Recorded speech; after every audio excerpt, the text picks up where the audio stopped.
The summer light at Ashcombe Park fell without mercy on everything it touched.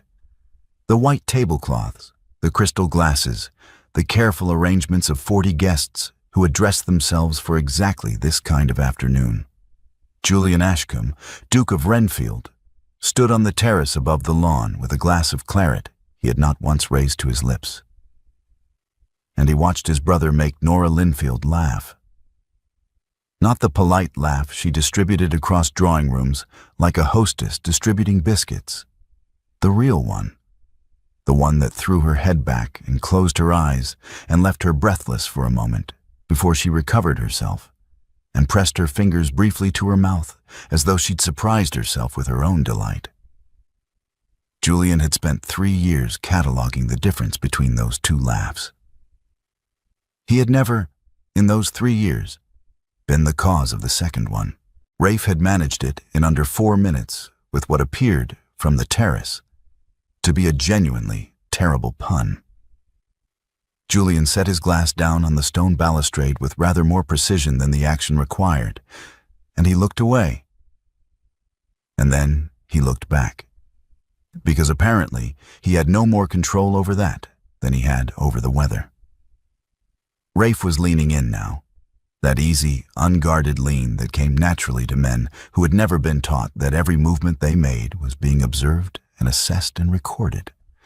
Captain Rafe Gray, Julian's younger brother by 6 years, had come through a military commission with his charm entirely intact and his sense of consequence largely undeveloped, which was, Julian had long concluded, either a gift or a character flaw, depending on the afternoon. This afternoon, it looked like a gift. Rafe was saying something else, and Nora Linfield was already smiling before he'd finished saying it. Her chin tilted slightly upward, her expression open in a way Julian could not remember her ever directing toward him. He was across the lawn before he had decided to move. He did not feel his feet on the grass. He did not notice the small pause in conversation among the 3 guests nearest to him as he passed.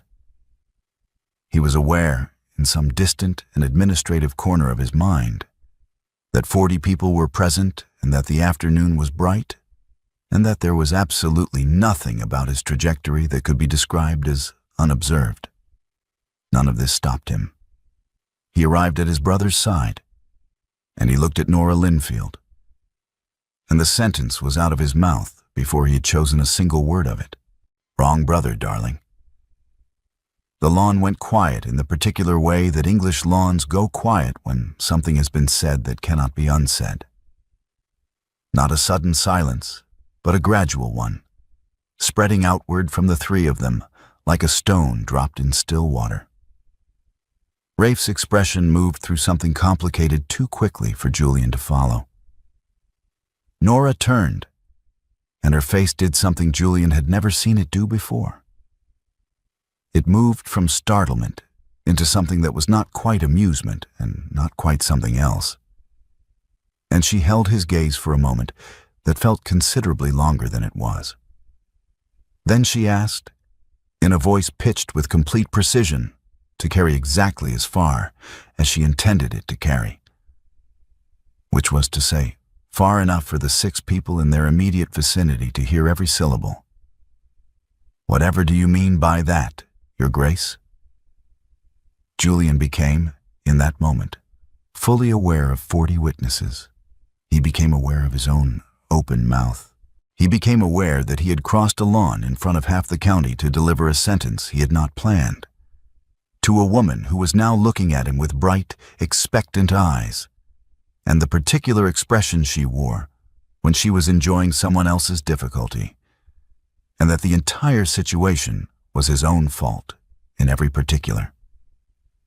He retreated the only way a duke could retreat without appearing to retreat, into formality. "I beg your pardon," he said, in the voice he used for parliamentary correspondence. "I believe I interrupted your conversation."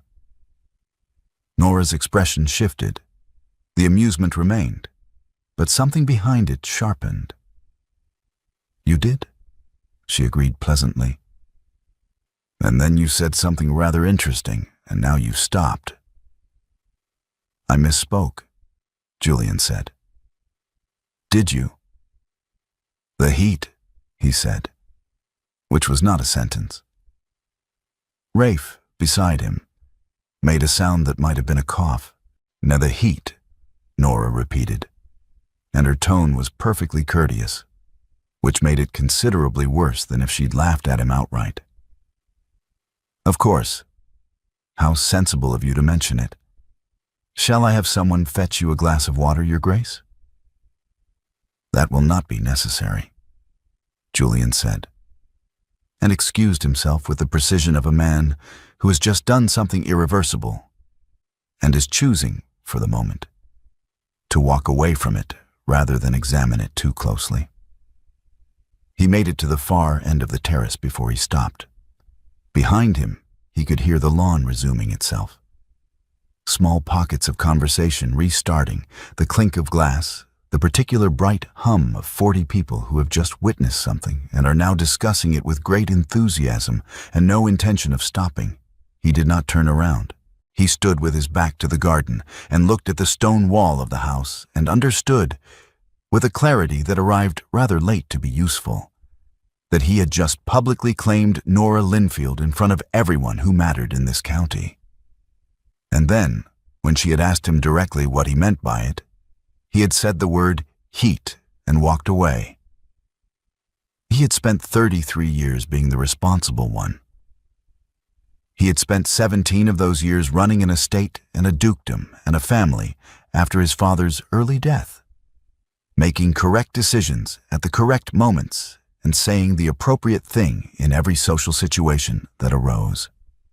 He had given a great many speeches. He had chaired a great many meetings. He had never once, in any of those years, said the wrong thing in front of 40 people, and then been unable to explain himself when directly asked. He picked up his glass from the balustrade where he had left it, and finally, belatedly, took a long drink. Across the lawn, he was quite sure he could hear Rafe laughing. The afternoon wore on in the way that garden party afternoons wear on when something interesting has happened, and everyone present is too well bred to discuss it openly, but too human to discuss anything else.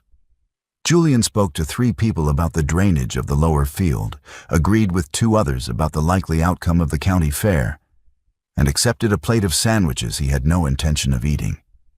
He did not look at Nora Linfield again. He was aware, with the particular sensitivity of a man trying very hard not to be aware of something, of exactly where she was on the lawn for the remainder of the afternoon. Near the rose beds, then by the fountain, then in conversation with old Mrs. Hartwell near the gate.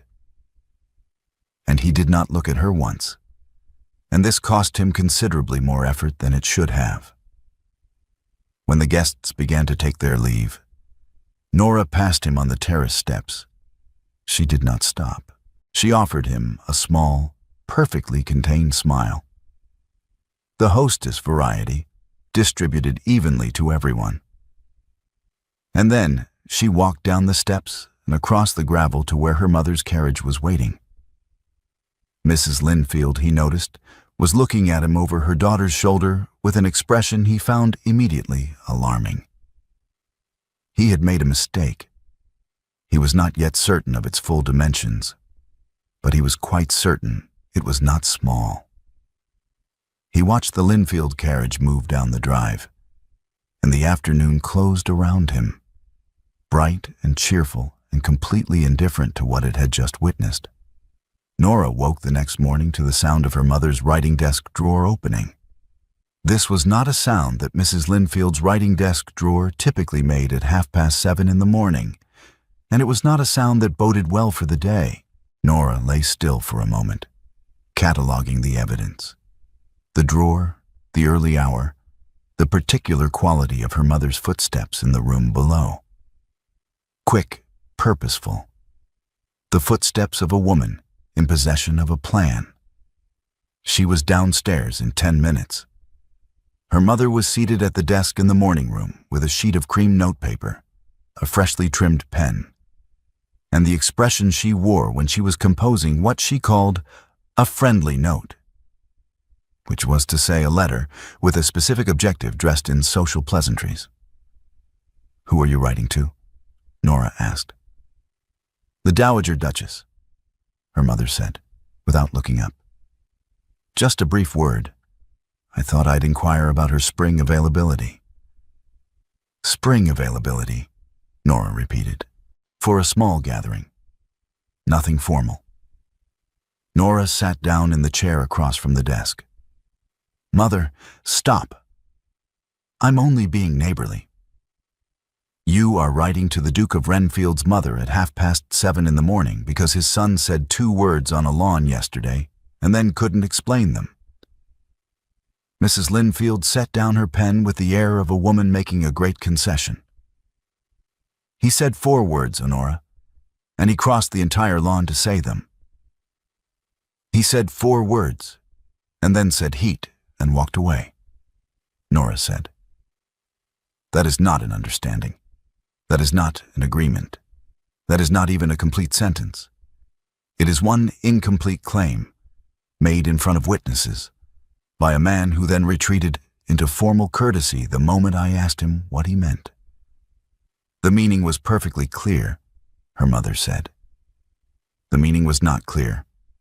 The meaning was implied and then abandoned, and then buried under a discussion of the weather." Mrs. Linfield picked up her pen again. "I think you are being unnecessarily literal, darling." Nora looked at her mother for a long moment. Then she looked at the letter. Then she looked at the window, where the summer morning was proceeding with the same bright indifference as the afternoon before it. "If you send that letter," she said, "you will be telling the Dowager Duchess that there is an understanding between her son and me." "There is no understanding. There is an unfinished sentence and a great deal of embarrassment on both sides." "There is a great deal of interest on both sides," her mother said pleasantly, and continued writing. Nora spent the remainder of the morning attempting to correct the story and discovered that no correction she offered moved at anything approaching the speed the story itself was already traveling. By noon, 2 callers had arrived, not to see Mrs. Linfield, but to see Nora, which meant they had come to look at her, and both of them had asked, with varying degrees of delicacy, whether she and the Duke had come to any arrangement. By 2 o'clock, the housekeeper had mentioned, in a tone of great innocence, that Mrs. Hartwell had sent her cook to the village that morning for something specific, and that the cook had mentioned the Linfield name in the butcher's shop. By 4 o'clock, Lady Trevik had apparently been heard speculating at Mrs. Hartwell's card party about whether the Duke had spoken to Sir Edmund Linfield yet. Julian did not call. He did not write. He did not appear at Ashcombe Park's gates or send any message of any kind. The afternoon passed, and then the evening. And then another morning rose, and Nora sat at her own window and looked at the line of trees that marked the boundary between the Linfield estate and Ashcombe Park, and felt something that was not quite irritation and not quite worry, and was, she concluded, a great deal more complicated than either. She had not expected to mind his absence. She had expected to be annoyed by his presumption and largely unbothered by whatever followed. She had, in fact, been preparing a very good speech about the difference between a public claim and an actual intention, and she had been rather looking forward to delivering it. She could not deliver it to a man who was not there. 4 days passed. 4 days in which Julian Ashcombe, Duke of Renfield, apparently ceased to exist as far as the Linfield estate was concerned. No letter, no card, no casual ride past the boundary. Nora had spent the first 2 days being annoyed by his presumption, the 3rd day being annoyed by his absence, and the 4th day being annoyed by the fact that his absence annoyed her more than his presumption had. On the morning of the 5th day, she ordered her horse saddled. Ashcombe Park received her with the smooth efficiency of a well-run estate. She was shown in by a footman who did not appear surprised to see her. which suggested she was not the only one who had been expecting this visit.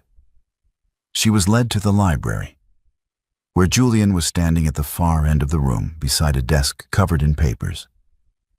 And he looked up when she entered with the expression of a man who has been expecting a particular conversation for 4 days and has not managed to prepare adequately for it in all that time. "Miss Linfield?" he said.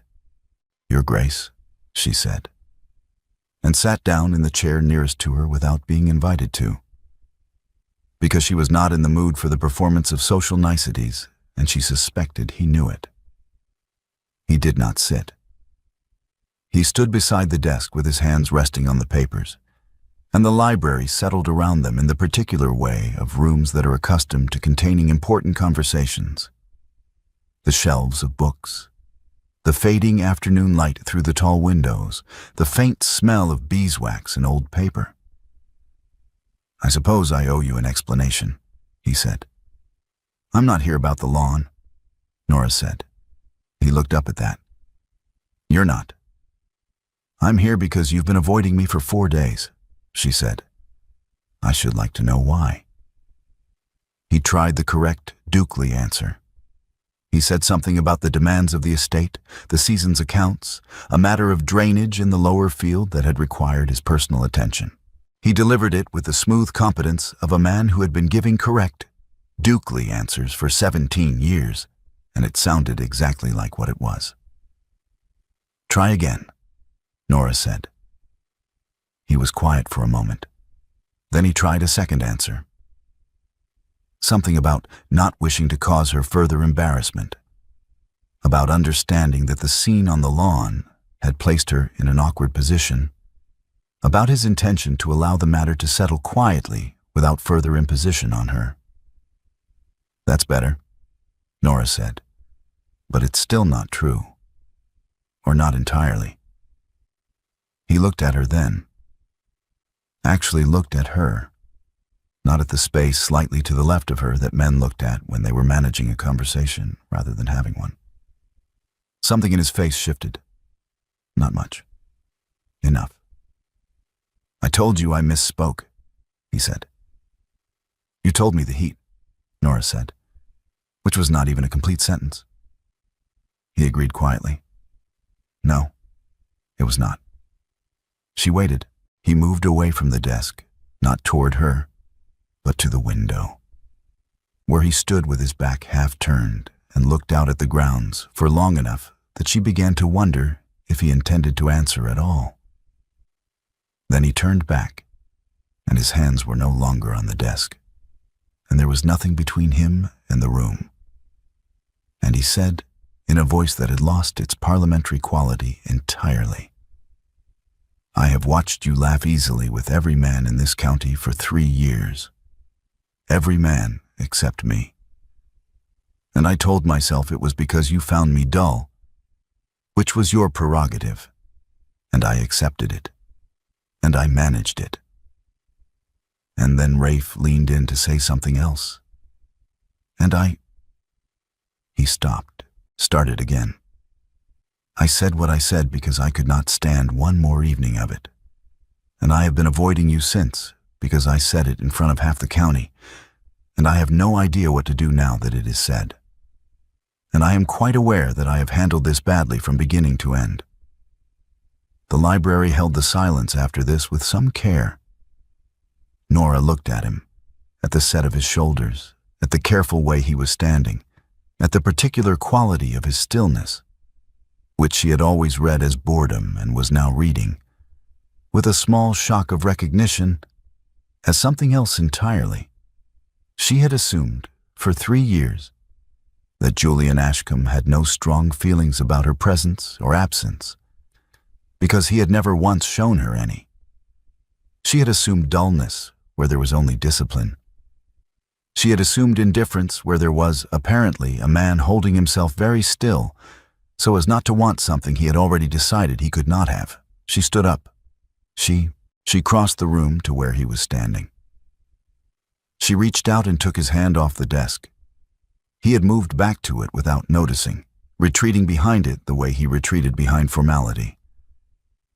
Not to comfort him, but because she needed him to stop retreating, and this was the most direct way she could think of to say so. His hand was warm. He went very still. "You are not dull," she said. "I found you alarming. There is a difference." He looked down at her hand over his. "Alarming? You never said anything I could predict," she said. "Every other man I know says exactly what I expect him to say. I could write their half of any conversation before it begins. You always." She stopped because she was not entirely sure how to finish the sentence, and she was not accustomed to being uncertain about sentences. "You always said the thing that was slightly to the side of what I expected, and I didn't know what to do with that. So I laughed at Rafe's terrible puns instead." Julian was quiet for a moment. "His puns are genuinely terrible," he said. "They are," Nora agreed. "But they are predictable, which is restful." Something moved across his face that she thought, with some surprise, might be the beginning of a smile. "I see. You said the true thing badly," she said. "On the lawn. But you said it." She released his hand, because she had made her point, and she was not in the habit of holding on to things longer than necessary. "That is more than most men manage." She left him in the library, with the light going amber through the windows, and she rode home through the boundary trees. And she did not look back. But she was aware, all the way to the Linfield gate, that something had shifted. Not resolved, not decided, but shifted in a way that could not be entirely undone. In the days that followed the library, they had actual conversations. This was different from what they had done before, which had been a kind of armed banter, a performance of ease that kept both of them at a safe and manageable distance. These were specific exchanges about specific things, and they were, Julian discovered, considerably more interesting and considerably more dangerous than anything that had come before. She disagreed with him about the management of the lower field. She had a specific objection about the drainage scheme he had settled on, based on something she had observed in the field's eastern corner during her morning rides over the past 2 seasons. And the objection was not unreasonable. He had an answer she hadn't considered, a matter of the soil composition near the old boundary wall. And she listened to it with the attention of someone who was genuinely interested in being right, rather than in appearing right, which he found unexpectedly refreshing. "You've actually looked at it," she said, during one of these conversations in the Linfield garden. "Most men in your position would have their steward look at it." "My steward looked at it too," Julian said. "And then I looked at it myself, because his conclusions didn't match what I was seeing." "And were you right, or was he?" "We were both partially right, which was more annoying than either of us being entirely wrong." She laughed, the real one, not the distributed one. And Julian felt it settle somewhere in his chest with the weight of something that had been waiting there for 3 years. He noticed during these days that Rafe had become strange. Not strange in any way that announced itself. Rafe was never obvious about anything except his puns. But strange in the particular way of a man carrying information he has not yet decided what to do with. He appeared at adjacent rooms during visits, withdrawing the moment Julian entered. He was attentive in a way that felt watchful rather than natural. He wore, at odd moments, an expression that Julian had seen before on faces other than his brother's. The expression of a man who knows something that is about to become relevant and is managing the timing of its relevance. Julian recognized it as guilt before he understood what it was guilt about.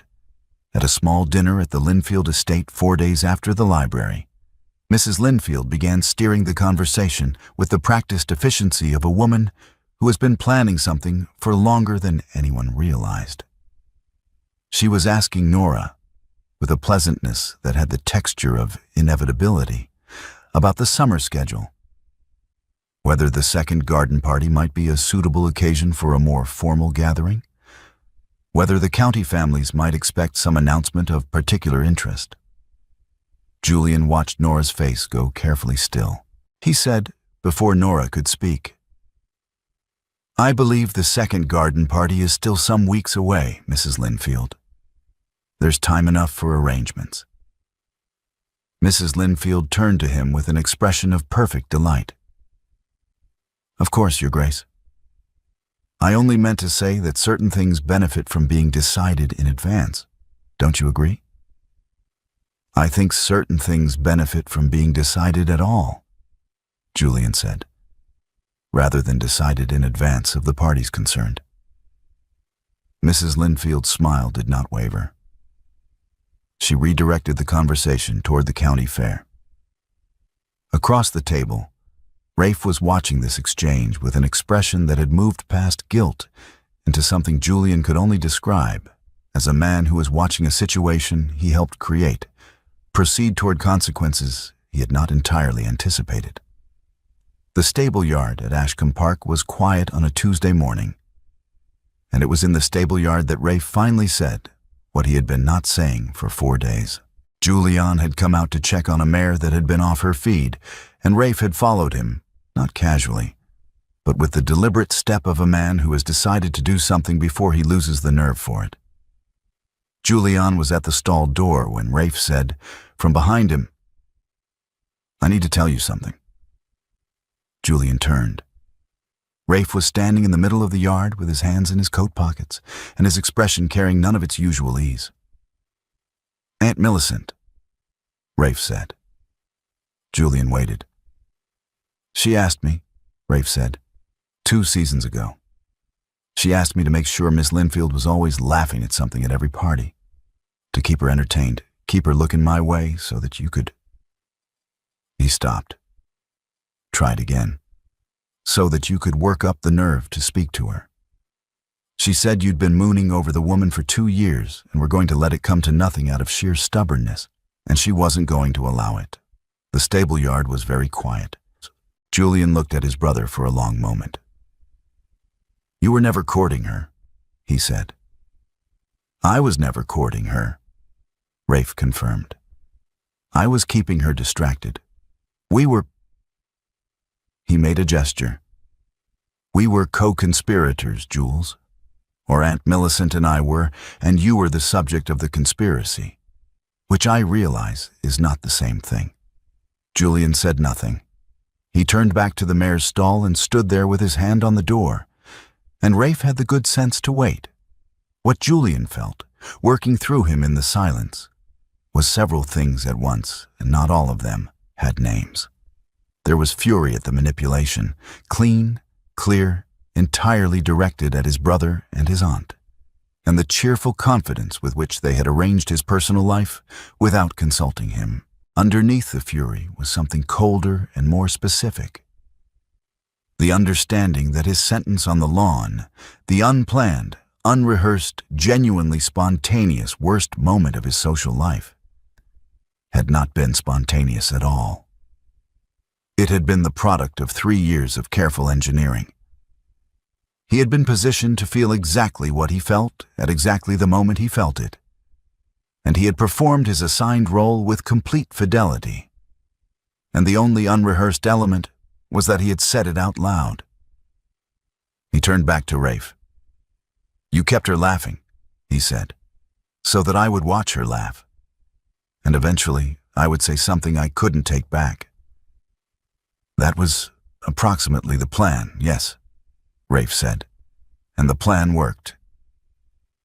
Rafe said carefully, "The plan worked, though not quite in the way Aunt Millicent envisioned." Julian began, in a calm and precise voice, to dismantle the logic of the scheme. He covered its assumptions, its condescensions, its cheerful disregard for the possibility that Nora Linfield might have opinions about being engineered toward a man she had not chosen to be engineered toward. He covered the specific arrogance of deciding, on another person's behalf. What they would want if they only knew what was available to them. He covered the question of whether anything said or felt under those conditions could be trusted as genuine, including the sentence on the lawn, including the library, including all of it. Rafe received this without interrupting, which was a sign that he had expected it. At the end of it, Julian turned away, and Nora walked into the stable yard. She had been told separately. He could see it in her face, in the particular quality of her composure, which was the composure of someone who has recently received unexpected information and has not yet finished deciding what to do with it. She looked at Julian, and then at Rafe, and then back at Julian. Rafe took 3 steps backward and found something to examine on the far side of the yard. Julian stood in the middle of the stable yard and felt, for the second time in 6 days, that he had no correct answer available to him. He was mortified. Not at the sentence on the lawn, which he found he could not quite regret, but at the machinery behind it, at the possibility that what he'd believed was his own courage had been someone else's engineering. He was rigid with it, standing there in the morning light, and he could not find a single thing to say that was not either too much or too little. Nora crossed the yard to him. She reached up without speaking and straightened his collar. It had not been crooked, but she straightened it anyway, simply to have something to do with her hands while she stood close enough for him to see that she was working something out. He went very still in a way that had nothing to do with formality. She did not say, "It doesn't matter." She did not say, "I forgive you." She did not say any of the things that would have been easy and would have resolved the moment too cleanly. What she said finally, still looking at his collar, was, "The question is whether what you said on the lawn was true." "It was true," Julian said, without hesitation and without the parliamentary voice. "Then the rest of it," she said, "is Rafe's problem."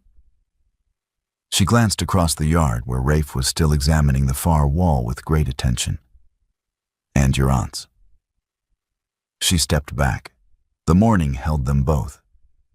Neither of them said aloud whether being maneuvered into hearing the truth made the truth less real. Neither of them needed to. What Mrs. Linfield did next was accelerate. Nora watched it happen with the helpless clarity of someone watching a carriage move toward a narrow gate and being unable to reach the horses.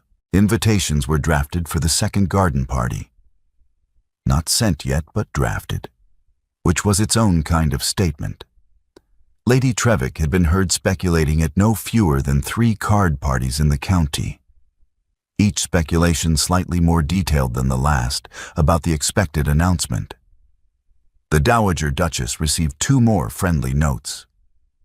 And then, on a Wednesday morning that began like any other Wednesday morning, Nora came downstairs to find her mother in the morning room with the Dowager Duchess, 2 cups of tea, and an expression of such satisfied composure that Nora understood, before she had crossed the threshold, exactly what had been arranged.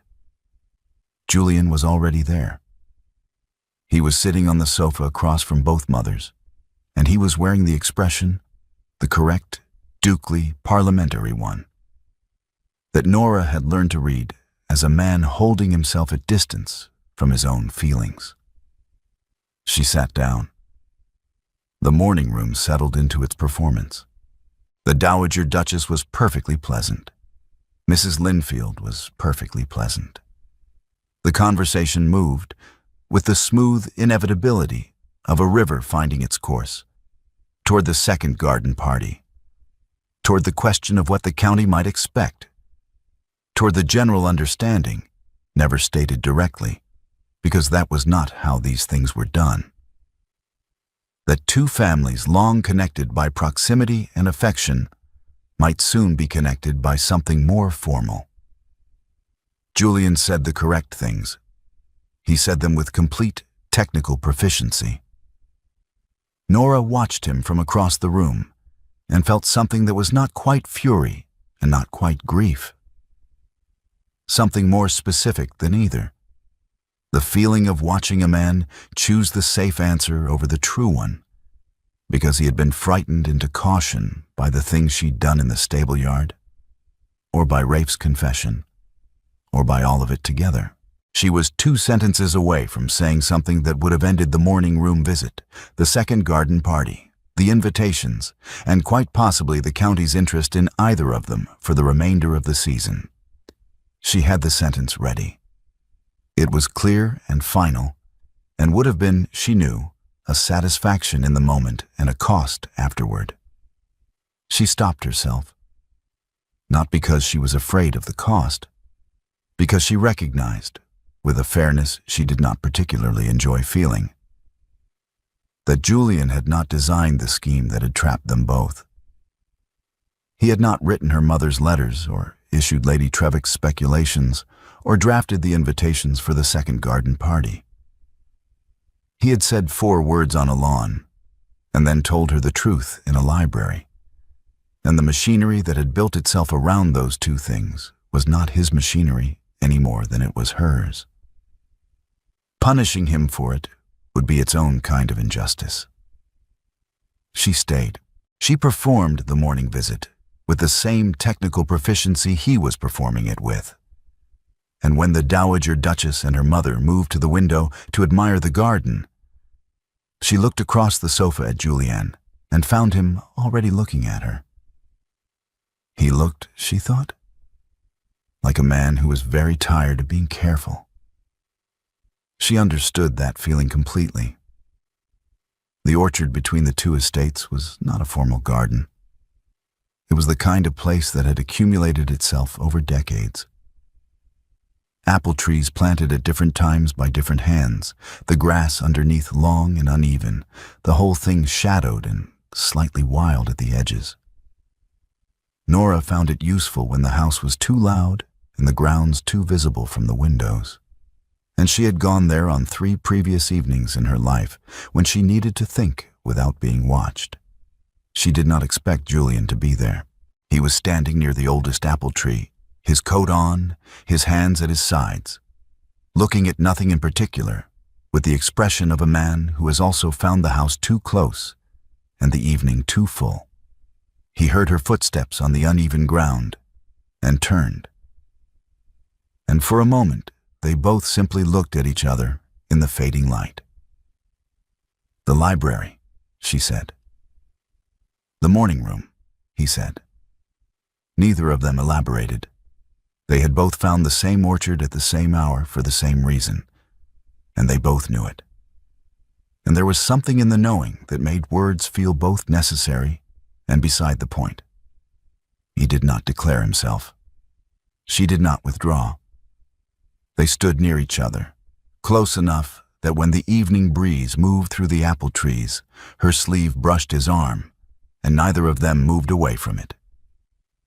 And they stayed that way while the light went, and the air turned cool, and the distant sounds of both houses settled into the quiet sounds of a summer night. What they were both carrying, without naming it, was the same weight.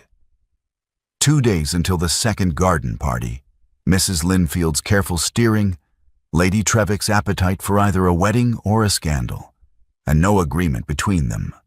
No real one. Chosen in full knowledge, with both of them looking at it clearly. Only the library. Only the stable yard.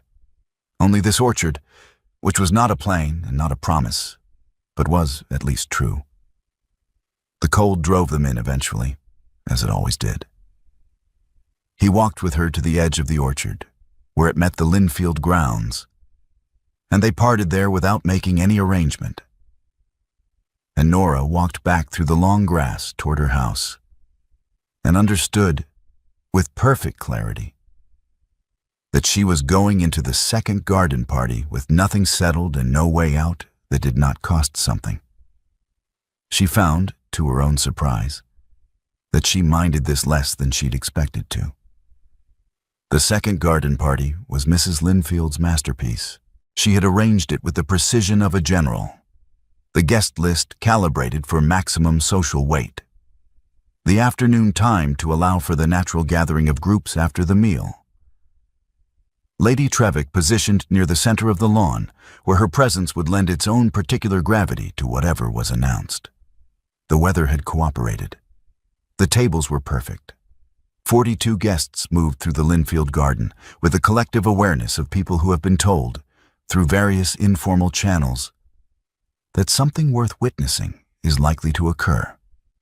Nora stood near the rose beds and watched her mother work the afternoon and felt the whole machinery of it bearing down on her with the cheerful, impersonal force of weather. Julian arrived at 2:30. He was in conversation with Sir Edmund Linfield within 5 minutes, which was her father's way of indicating that he found the situation more interesting than he was prepared to admit. Rafe arrived shortly after and immediately went to stand at an angle to the proceedings that suggested he was both present and prepared to be absent very quickly if required. Lady Trevik, near the garden's center, was watching everything with the bright-eyed attention of a woman who has been promised something. At 3:30, Mrs. Linfield moved.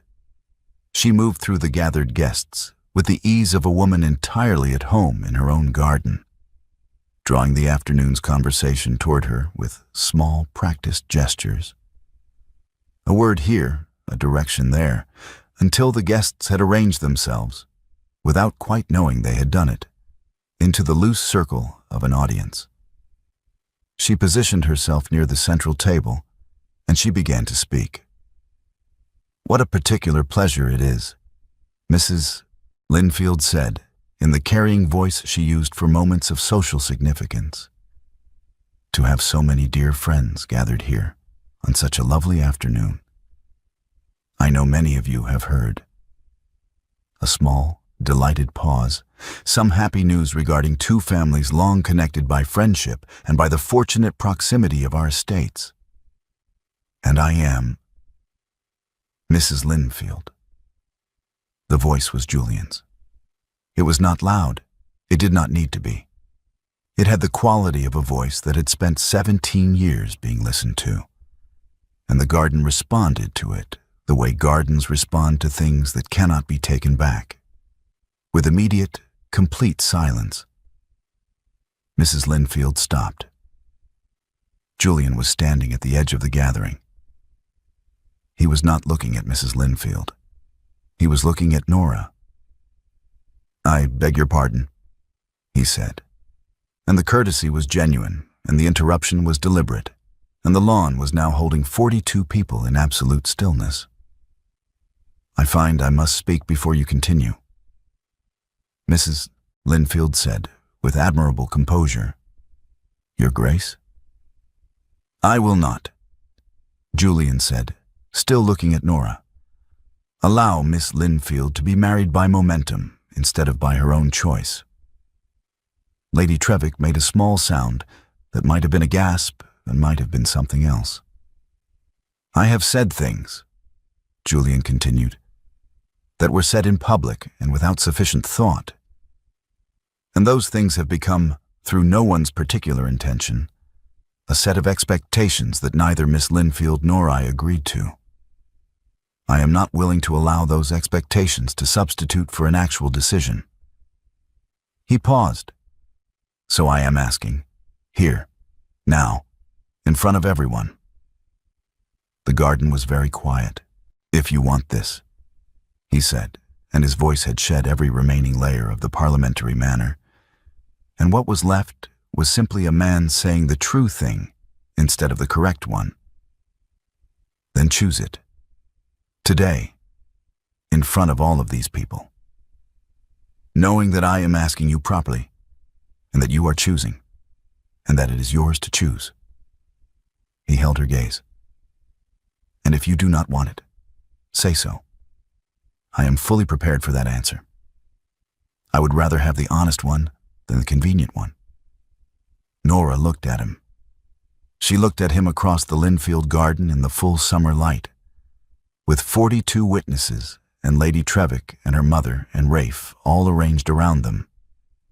And she looked at a man who had spent 3 years being too careful and had just, in front of everyone who mattered, stopped being careful entirely, who had interrupted her mother's careful performance to give her the choice her mother had been arranging to take away, who had stood in a library and told her the true thing badly, and then told her the true thing again in a stable yard, and then stood in an orchard saying nothing at all, and had now, finally, said the truest thing he had yet managed in a voice that the whole county could hear.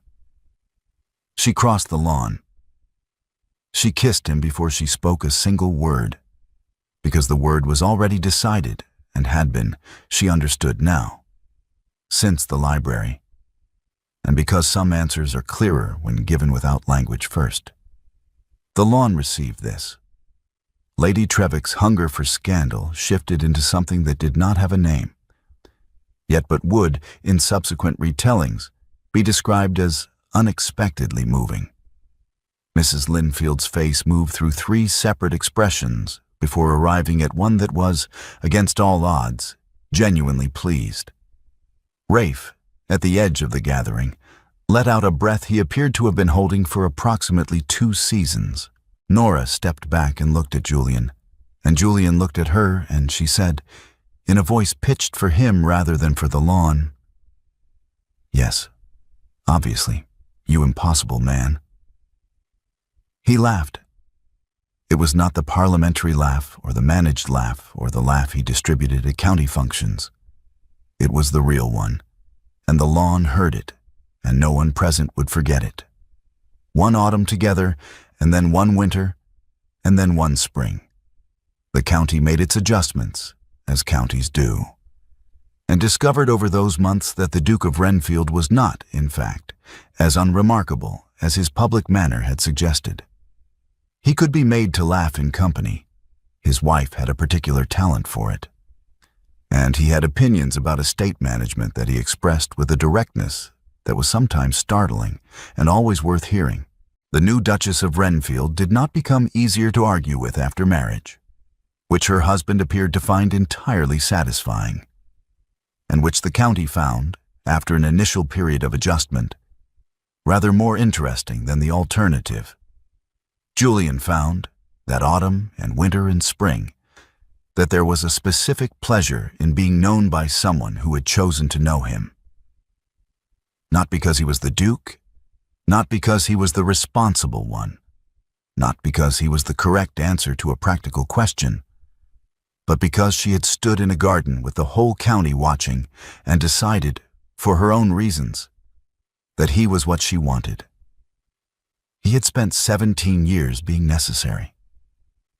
Being chosen was different. Being chosen by Nora Linfield was different still.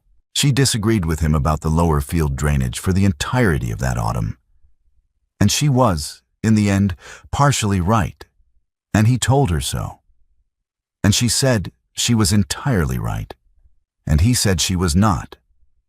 And they had the argument 3 more times over the winter in various rooms of Ashcombe Park, and he found each iteration of it more interesting than the last. The following summer's garden party at Ashcombe Park was bright and full and warm, and 40 guests moved through the grounds with the ease of people who have been attending this party for years and expect to attend it for years more. The rose beds were in bloom. The tables were white in the summer light. Rafe found Nora near the fountain at 3:30 and delivered, with visible confidence, what he clearly believed to be his finest pun of the season. Nora laughed.